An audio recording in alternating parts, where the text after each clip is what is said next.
কোরবানির ইতিহাস হযরতে আদম আলাইহিস সালাম থেকে শুরু হয়েছে। হযরতে আদম আলাইহিস সালামের সন্তান ছিল হাবিল এবং কাবিল। আল্লাহ পাক রব্বুল আলামিনের নিজাম ছিল, পৃথিবীর আদি মানুষ হযরতে আদম আলাইহিস সালাম একটা ছেলে একটা কন্যা দুনিয়ার মধ্যে আসতো। প্রথম ঘরের ছেলে এবং পরের ঘরের কন্যার সাথে বিয়ে শাদী দেওয়ার হুকুম ছিল। আমার ভাইয়েরা, কাবিল বড় পাপাচার ছিল। কাবিল বলবো, না না, আমি মানি না, আমি যার সাথে জন্মগ্রহণ করেছি তাকে আমি বিয়ে করতে চাই, সে পরমা সুন্দরী, অপরকে আমি বিয়ে করতে চাই না। আমার ভাইরা, এটা নিয়ে যখন ঝগড়া বাঁধলো, আল্লাহ পাক রব্বুল আলামিন আদেশ দিলেন, হাবিল এবং কাবিল তোমরা দুইজনে কোরবানি করো। যার কোরবানি আল্লাহ তাআলা কবুল করবেন, আল্লাহ পাক রব্বুল আলামিন যার কোরবানি কবুল করবেন, সেই ওই কন্যাকে বিয়ে শাদী করবে।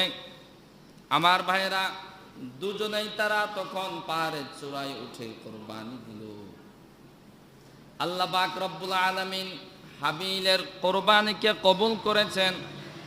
হাবিল বড় মুত্তাকি ছিল, ভালো মানুষ ছিল। আল্লাহ পাক তার কোরবানিকে কবুল করেছেন। কাবিলের কোরবানিকে আল্লাহ তাআলা কবুল করেন নাই। এবার সে ক্ষিপ্ত হয়ে গেল, আরো বেশি হিংসুক হয়ে গেল। তার মধ্যে আবার কুবুদ্ধি চেপে আসলো।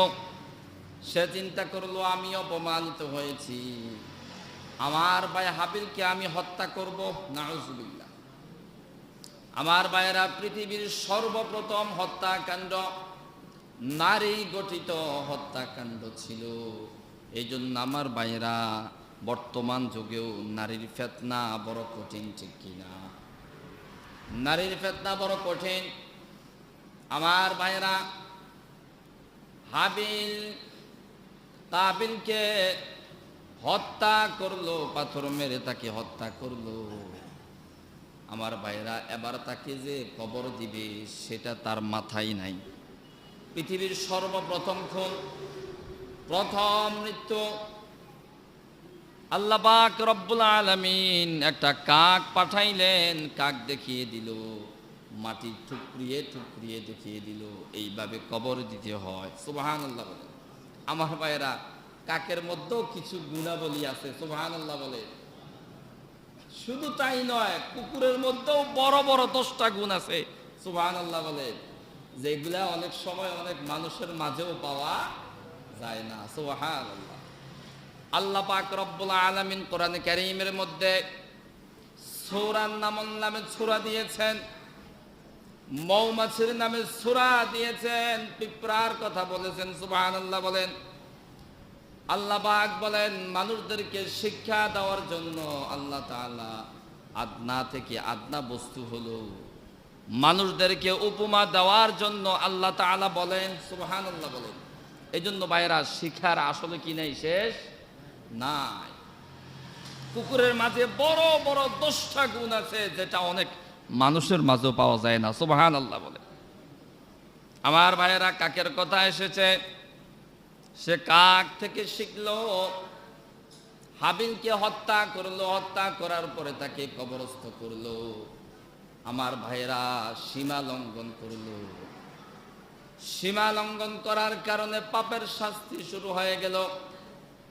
আমার ভাইয়েরা, পৃথিবীতে যত পাপ হবে, হত্যাকাণ্ড হবে, সকল পাপের এবং হত্যাকাণ্ডের সেটারও অংশীদার হবে কাবিল। নাউজুবিল্লাহ।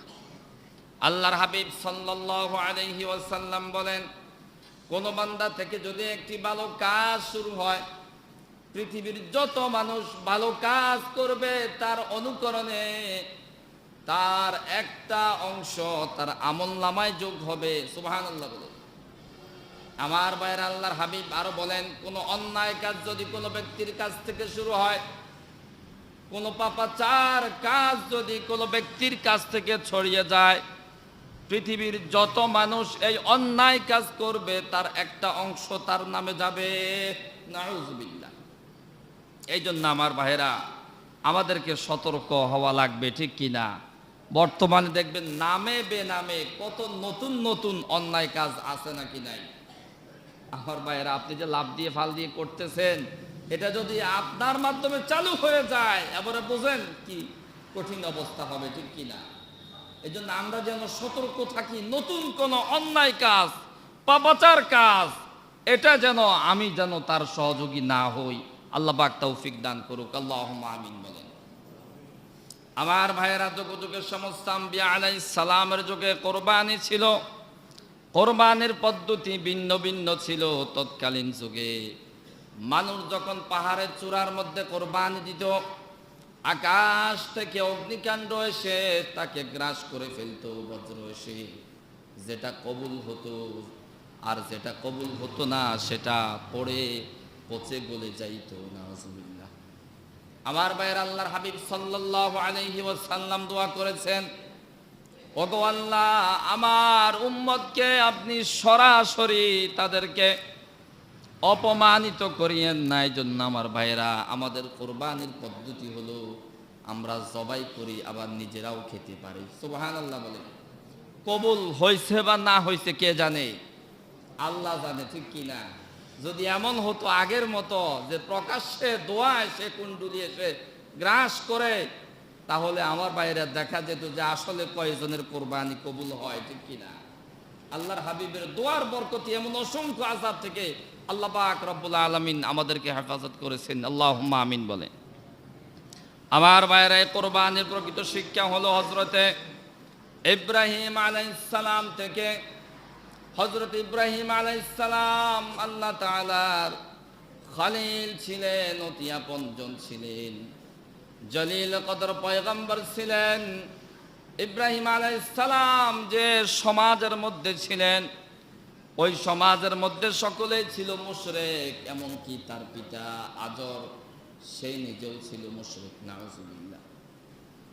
আমার ভাইয়েরা, ইব্রাহিম আলাইহিস সালাম বয়স যখন তার বেড়ে যায়, ইব্রাহিম আলাইহিস সালামের বয়স 70 কাছাকাছি হয়ে গিয়েছে, একবারে বৃদ্ধ হয়ে গিয়েছে। তার দুজন স্ত্রী, হযরতে হাজার আলাইহিস সালাম, সারা আলাইহিস সালাম। প্রথম স্ত্রী সারা আলাইহিস সালাম, পরের স্ত্রী হলো হাজরা আলাইহিস সালাম। আমার ভাইয়েরা, প্রথম স্ত্রীর ঘরে কোনো সন্তান হয় নাই, তার দাসী ছিল হাজরা আলাইহিস সালাম। তার স্ত্রী তাকে স্বেচ্ছায় বিয়ে শাদী করাইছে। সুবহানাল্লাহ। আমার ভাইয়েরা, আমার দেশে এটা পাওয়া কঠিন, ঠিক কিনা? যে প্রথম স্ত্রী স্বামীকে বুঝিয়ে তাকে আরেকটা বিয়ে করাইছে, এটা কি আমার দেশে কল্পনা করা যায়? আমার ভাইয়েরা, হাজরা আলাইহিস সালাম, সারা আলাইহিস সালাম যখন দেখলেন আমিও বৃদ্ধ হয়ে গেলাম, আমার স্বামীও বৃদ্ধ হয়ে গেল, আমাদেরও তো কোনো আওলাদ নাই, দেখি আরেকটি বিয়ে করে। আল্লাহ পাক কবুল করেন। সুবহানাল্লাহ। আমার ভাইয়েরা, হাজরা আলাইহিস সালামের গর্ভে আল্লাহ তাআলা ইব্রাহিম আলাইহিস সালামকে অতি বৃদ্ধ বয়সেও ছেলে সন্তান দান করেছেন। সুবহানাল্লাহ বলেন। এই জন্য আমার ভাইয়েরা, ছেলে মেয়ে দেওয়ার মালিক কে? আল্লাহ তাআলা, ঠিক কিনা? আজকে আমার ভাইয়েরা, আমরা তো হতাশ হয়ে যাই। অনেকে আছে জীবনকে জীবন চেষ্টা করতেছে একটা ছেলের জন্য, একটা মেয়ের জন্য, ঠিক কিনা? তার একটা ছেলে নাই, একটা মেয়ে নাই, কত কষ্ট তার, কত অপূর্ণতা, মনের মধ্যে কত বেদনা। অথচ ভাইয়েরা, অনেক ভাই আছে আলহামদুলিল্লাহ, ছেলের অভাব নাই, কন্যার অভাব নাই। আছে নাকি নাই? দেওয়ার মালিক কে? আল্লাহ তাআলা। আমার ভাইয়েরা, পৃথিবীতে যতগুলা দামি সম্পদ আছে, এর মাঝে অন্যতম শ্রেষ্ঠতম সম্পদ হলো আওলাদ, সন্তানাদি। সুবহানাল্লাহ বলেন। আল্লাহর দেওয়া। আমার ভাইয়েরা, পৃথিবীতে যতগুলা সম্পদ আছে, এর মাঝে দামি সম্পদ হলো, অন্যতম হলো নিজের সন্তানাদি। সুবহানাল্লাহ বলেন। আমার ভাইয়েরা, ইব্রাহিম আলাইহিস সালাম, আল্লাহ পাক রব্বুল আলামিন অতি বৃদ্ধ বয়সে তাকে সন্তান দান করেছেন।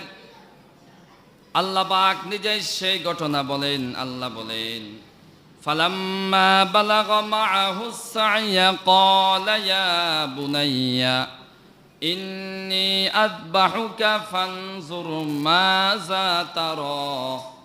আল্লাহ পাক রব্বুল আলামিন বলেন, যখন তার সন্তান চলাফেরা করার বয়স হয়েছে, ক্বালা ইয়া বুনাইয়া, ইব্রাহিম আলাইহিস সালাম তার সন্তানকে বলতেছে, আন্নী আযবাহুকা ফানজুর মাযা তারা, আমার ছেলে, আমি স্বপ্নে দেখেছি তোমাকে আমি জবা করতেছি। সুবহানাল্লাহ বলেন। ফানজুর মাযা তারা, সন্তানকে বলতেছেন, শিশু বাচ্চা বলতেছে, ক্বালা ইয়া আবাতি ফাআল মা তু'মার। সুবহানাল্লাহ বলেন। শিশু বাচ্চা বলতেছে, আব্বা আপনি যা দেখেছেন তাই করেন। সুবহানাল্লাহ বলেন। ক্বালা ইয়া আবাতি ফাআল মা তু'মার সাতাজিদুনি ইনশাআল্লাহু মিনাস সাবিরিন। ইসমাঈল আলাইহিস সালাম একবারে শিশু, তিনি বলতেছেন, ওগো আব্বা আপনি আমাকে ধৈর্যশীলদের কাতারে পাবেন। সুবহানাল্লাহ বলেন। আমার ভাইরা, ইব্রাহিম আলাইহিস সালাম স্বপ্ন দেখছেন। আল্লাহ পাক বলতেছেন, ইব্রাহিম ও আমার খলিল, তুমি কুরবানি দাও, তোমার প্রিয় বস্তু, তোমার সবচেয়ে দামি বস্তু কুরবানি দাও। ইব্রাহিম আলাইহিস সালাম প্রথম দিন স্বপ্ন দেখার পরে আল্লাহর রাস্তায় 10টি উট কুরবানি দিলেন। পরের দিন আবার যখন ঘুমালেন, ইব্রাহিম আলাইহিস সালাম আবার স্বপ্ন দেখলেন। আল্লাহ পাক বলতেছেন স্বপ্নের মাঝে, হে ইব্রাহিম, তুমি তোমার প্রিয় বস্তুকে কুরবানি দাও। ইব্রাহিম আলাইহিস সালাম আবার আল্লাহর রাস্তায় 100টি উট কুরবানি করেছেন। সুবহানাল্লাহ। আমার ভাইয়েরা, তৃতীয় দিন আবার যখন দেখলেন, আল্লাহ পাক বলতেছেন স্বপ্নের মাঝে, ইব্রাহিম, তুমি তোমার সবচেয়ে প্রিয় বস্তুকে কুরবানি দাও। আমার ভাইয়েরা, ইব্রাহিম আলাইহিস সালামের আর বুঝতে বাকি রইল না, আমার মধ্যে সবচেয়ে বড় দামি, সবচেয়ে বড় প্রিয় বস্তু হলো আমার সন্তান ইসমাঈল আলাইহিস সালাম। সুবহানাল্লাহ। আমার ভাইয়েরা, ইব্রাহিম আলাইহিস সালাম আল্লাহ পাকের আদেশ মানার জন্য ছেলেকে তার মাকে বলে সাজিয়ে গুছিয়ে দিয়েছেন। সুবহানাল্লাহ। সাজিয়ে গুছিয়ে নিয়ে তাকে নিয়ে গেলেন। আমার ভাইয়েরা, বড় কঠিন দৃশ্য, কঠিন দৃশ্য। আসমানের ফেরেশতারা সকলে অবাক, কি দৃশ্য দেখতেছি। পিতা নিজ হাতে একমাত্র সন্তানকে জবাই করবে। আমার ভাইয়েরা, ইসমাঈল আলাইহিস সালাম বলতেছেন, আব্বা আপনি যখন আমার গলায় ছুরি চালাবেন, আমি আপনার আদরের সন্তান, একমাত্র সন্তান, আপনি যখন রক্ত দেখবেন, আমার চিৎকার শুনবেন, আপনার কাছে মায়া লাগবে, বড় কষ্ট লাগবে, মনে কষ্ট পাবেন। আমার আব্বা চোখ দুটা আপনি বেঁধে নেন, আর চোখ দুটা বেঁধে অন্ধকারের মধ্যে আপনি আমার গলায় ছুরি চালাইয়া দেন। সুবহানাল্লাহ। আমার ভাইয়েরা, ইব্রাহিম আলাইহিস সালাম তার দুটা চোখকে বন্ধ করে নিলেন, তার সন্তানকে শোয়ালেন, বিসমিল্লাহি আল্লাহু আকবার বলে জবা করতে শুরু করলেন। শরীরের সবটুকু শক্তি দিয়ে জবা করার চেষ্টা করলেন, কিন্তু আমার ভাইয়েরা ছুরি আর চলে না। সুবহানাল্লাহ। আমার ভাইয়েরা, আল্লাহ পাক রব্বুল আলামিনের ইচ্ছা ছিল আমার বান্দার মনটা কেমন, আমার বান্দার মনটা কেমন, তাকে পরীক্ষা করেছেন। পরীক্ষার মাঝে ইব্রাহিম আলাইহিস সালাম উত্তীর্ণ হয়েছেন। সুবহানাল্লাহ। আমার ভাইয়ের, আল্লাহ পাক রব্বুল আলামিন জিবরাইল আমিন আলাইহিস সালামকে বললেন, ও জিবরাইল, যাও অতি দ্রুত জান্নাত থেকে দুম্বা নিয়ে যাও। সুবহানাল্লাহ। আমার ভাইয়েরা, জিবরাইল আলাইহিস সালাম এসে তার সন্তানকে শোয়া দুম্বা শোয়ে দিলেন, সেখানে ছুরি চলে জবা হয়ে গেল। সুবহানাল্লাহ। এই জন্য আমার ভাইয়েরা, যার ঈমান যত মজবুত, যার ঈমান যত মজবুত, তার পরীক্ষাটাও তত কঠিন, ঠিক কিনা? আমার ভাইয়েরা, আল্লাহ পাক রব্বুল আলামিন বান্দাদের কাছ থেকে বিভিন্নভাবে পরীক্ষা নিবেন। আমার ভাইরা, বিভিন্ন ভাবে আল্লাহ তাআলা পরীক্ষা নিবেন। এই জন্য সমস্ত আম্বিয়া আলাইহিস সালামদের কাছ থেকে পরীক্ষা নিয়েছেন। শুধু তাই নয়, জগতের ইমাম আবু হানিফা রাহমাতুল্লাহি আলাইহি, আমাদের মাযহাবের ইমাম, 4 মাযহাবের ইমাম, সকলেই কম বেশি তৎকালীন যুগে কারাবরণ করেছেন, কষ্ট তারা ভোগ করেছেন। আমার ভাইয়েরা, কোরআন এবং হাদিসের কাছ থেকে তারা এক পাও পিছনে সরেন না। সুবহানাল্লাহ। আমার ভাইয়েরা, জালিম বাদশাহ ইমাম আজম আবু হানিফা রাহমাতুল্লাহি আলাইহিকে প্রস্তাব দিল, তুমি প্রধান বিচারপতি হবা। আমার ভাইয়েরা, ইমাম আজম আবু হানিফা বলল, তোমার মতো জালিম বাদশার দিলে আমি প্রধান বিচারপতি হতে পারবো না। ইমাম আজম আবু হানিফাকে তাকে জেলখানার মধ্যে প্রেরণ করা হলো। আমার ভাইয়েরা, ইমাম আজম আবু হানিফাকে তারা মারতে মারতে 2 কাঁধা হাত বেঁধে ফেললো, অনেক বেশি কষ্ট পেয়েছেন। সর্বশেষ বিষ প্রয়োগ করে জেলখানাতেই তাকে মারা হয়েছে। এই জন্য আমার ভাইয়েরা, আসলে যে যত বড় তার ইমান যত মজবুত, তার পরীক্ষাটাও তত কঠিন, ঠিক কিনা? আল্লাহ পাক রব্বুল আলামিন যারা খাস বান্দা, তাদের কাছ থেকে মাঝে মাঝে ইমানি পরীক্ষাও নেন। সুবহানাল্লাহ বলে। এই জন্য আমার ভাইরা, আজকে তো এমন আমরা কোনো পরীক্ষা দরকার নাই, এমনিতেই ফেল, নাউজুবিল্লাহ, আছে নাকি নাই? এই জন্য আমার ভাইরা, কোরবানি আমরা দিব কার জন্য? কোরবানি দিব আল্লাহর জন্য। আল্লাহর হাবিব সাল্লাল্লাহু আলাইহি ওয়াসাল্লাম বলেন, কোরবানির দিনে সবচেয়ে বড় উত্তম আমল হলো কোরবানি দেওয়া। সুবহানাল্লাহ। ওই দিনের সর্বোত্তম আমল হলো এটা। এই জন্য আমার ভাইরা, যে বান্দা কোরবানি দেওয়ার জন্য সক্ষমতা আছে, সম্পদ আছে, কিন্তু কোরবানি দেয় না, আল্লাহর হাবিব হুঁশিয়ারি করে বলেছেন, খবরদার ওই বান্দা যেন আমাদের ঈদগাহের মধ্যে না আসে। নাউজুবিল্লাহ। এই জন্য আমার ভাইরা, কোরবানি দেওয়া ওয়াজিব। কোরবানি দেওয়া কি ওয়াজিব? যার পক্ষে 52.5 তোলার উপর দাম, বর্তমানে 58,170 টাকা সম্ভবত। স্বর্ণের দাম তো এখন বেশি, আমরা কমটাই ধরি। আমার ভাইরা, এই পরিমাণ যদি সম্পদ এবং টাকা থাকে, গচ্ছিত টাকা থাকে, তার উপর কোরবানি দেওয়াটা ওয়াজিব। তাহলে হিসাব করেন, এই পরিমাণ সম্পদ বর্তমানে নাই, এমন লোক খুঁজে পাওয়া কঠিন, ঠিক কিনা? এই জন্য আমার ভাইয়েরা, খবরদার আমরা যেন এমন না হই, সম্পদের কিপটামি করে কোরবানি দিব না, নাউজুবিল্লাহ, এমন যেন না হই। আমার ভাইয়েরা, উত্তম হলো এককভাবে দেওয়া, সম্ভব না হলে শরীকে দেওয়া, নিষেধ নাই। তবে সতর্ক থাকতে হবে, যার সাথে শরীকে দিচ্ছি লোকটা মুত্তাকি কিনা, সৎ কিনা, ইনকাম হালাল কিনা, ঠিক কিনা।